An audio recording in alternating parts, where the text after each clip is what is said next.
Hey gamers, Foxfires here, and this is the first video in a new series of Oculus Rift videos that I'm putting out.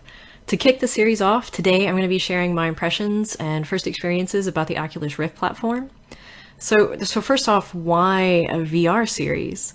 And that's really to do with the fact that I love new technology and I love gaming, so I've been dying to check out VR. I've seen other popular YouTubers like PewDiePie start to upload VR videos. Now, what I've seen so far of PewDiePie's videos are largely based on VR voice chat and maybe the cruder side of VR. So I'd actually like my series to cover reviews and my impressions and experiences in several new or popular VR titles. Okay, so why the Oculus platform?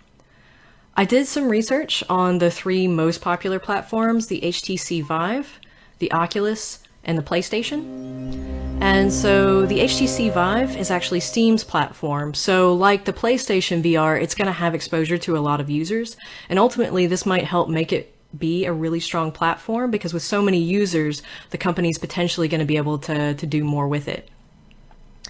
The downside though to the Vive is that it's really expensive. So back when I was pricing the three different platforms, the Vive was $800. And they've come down a little bit on price since then to $600 or so, but that's still really expensive even compared to, say, the Oculus Rift. So the Oculus, when I was pricing them, was $400, so half the price of what the Vive was. And for this you get dual hand controllers and you got two sensors that came with it. I would go ahead and pick up a third sensor. That third sensor is what's going to bring you up to the level of play that you would get from something like the Vive. And that level of play is going to be really immersive. So one of the other things I'd like to mention between the Oculus and the Vive is that the Oculus still works with Steam's interface. So if you're thinking, oh, well, I really like Steam and getting my games through Steam, just because you pick up an Oculus does not bar you from being able to use Steam. You absolutely can. The one downside that I found with the Oculus is that the headset is a little bit too big. So I'm kind of a petite person, and what I find is that the top strap that helps secure the headset doesn't have Velcro along the full strap. And so what that means is that when you're securing it, it can't tighten all the way down to where it needs to be for someone of my size. I kind of have to loop it and jerry-rig it a little bit. It's not too big of a hindrance, but if you're small, that is something to be aware of, that these headsets are big. And you know, for all I know, maybe the Vive has the same problem and maybe the PlayStation VR as well. So the PlayStation, there's good titles planned for PlayStation VR. But right now, it's the worst of the three platforms in terms of performance and capability. It'll be interesting to watch the PlayStation VR over the next few years to see if they can get caught up, but I kind of think that if they're going to start off being so far behind, if the VR market takes off before they're ready, they're just never going to catch up. Okay, so that's why I chose the Oculus. It was a great balance for price, and it has really great gameplay. So what are the system requirements? Well, to be honest, the system requirements are on the high end, especially if your computer's more than a few years old. But if you are a gamer and already have a gaming computer, you might find that, in fact, your specs are already fine to run the Oculus. The Oculus actually has a really easy compatibility checker website. So you just go to the website and you click a couple of buttons and it checks your computer's specs. And it'll let you know if you have sort of a suboptimal area. So, for example, it might tell you, well, you kind of need to pick up some more memory, something along those lines. So I had no idea what to expect out of the box when I tried this. It was a little bit finicky to get set up, so that took some time to get the sensors angled in the right way and in position to one another, particularly because I had a small play area. I think it would actually be a lot easier if there were a bigger play area. I was also a little bit afraid of getting immersed inside the VR and kind of running over everything, bumping to my desk or my couch or something. And actually, the Oculus has a really good Guardian system so that you map out this play area from the beginning.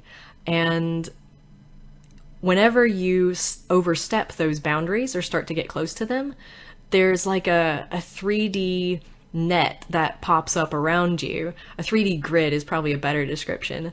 And it will let you know, hey, this is where your boundaries are. Make sure you kind of move back over into the center. And so it's actually pretty incredible. You don't have to worry about breaking something or falling over something. When I put that headset on, I was amazed. The Oculus is fantastic. The 3D graphics are so much better than what I had imagined. The 3D modeling was just incredible. I've been a gamer since I was a little kid, and I have to say that the Oculus VR experience was probably the best gaming experience I've ever had. It really is truly immersive. I wasn't quite sure where VR technology was going to be.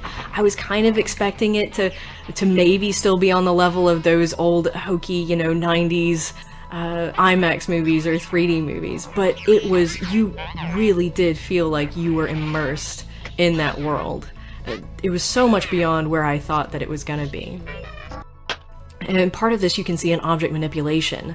So when you pick something up and you bring it closer to your face, the detail on it becomes clear as if, you were picking up an object in real life. So, you can suddenly read a label on a bottle. You can suddenly discern really fine texture on some of the models.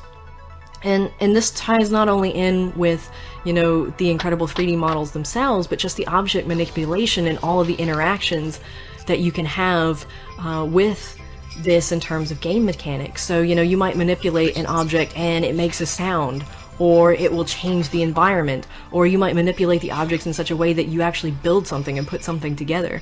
So the game mechanics here are really incredible in terms of all the possibilities that VR opens up. One of the things that, you might have found when you're playing on a PC or a console is that a lot of the games seem really cookie cutter at this point. If you've played one game, you've probably seen that type of game before. And the VR experience with all the new types of game mechanics, I'm exploring games that, they really are novel. So I really like that aspect of it.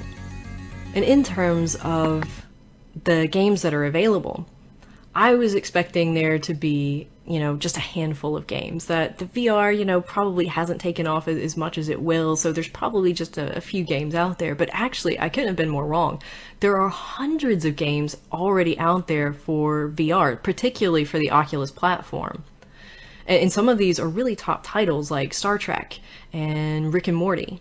There's something for everyone. If you look through Oculus's games that are available, there's fantasy RPGs, co-ops, there's sports and racing, there's westerns, sci-fi, really everything. There's even meditation games.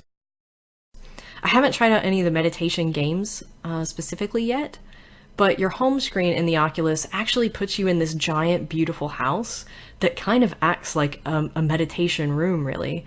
So after a long day, you come home and you put this on the headset and you're just in this giant house. It's actually really calming. It's actually a really nice experience. So I cannot wait to share some of my other gaming experiences with you. My first impression is it is way beyond where I thought it was going to be. The Oculus is a fantastic platform. In my mind, it rises above the Vive because of its price. It's got just as good of playability and capabilities and performance there as the Vive, and it's definitely aces and spades ahead of what the research shows for the PlayStation VR. VR is absolutely the way forward for gaming, and not just the way forward like 10 years from now, but the way forward right now. If you have not tried it out, you've got to experience it firsthand. The video that I'm showing here in the background cannot do it justice because this is just a 2D rendering rather than the actual 3D immersive feel. For those of you who have tried it out, you know what I'm talking about, and I would love to hear your experiences. What are your favorite games?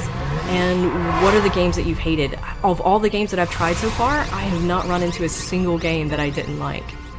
So be sure to leave a comment down below and let me know what you think. And I would also love to know what games you'd like for me to review. So stay tuned for the next video in this Oculus Rift series. And as always, thanks for watching, gamers. I'm Foxfires, and this has been my first impression of the Oculus Rift VR platform.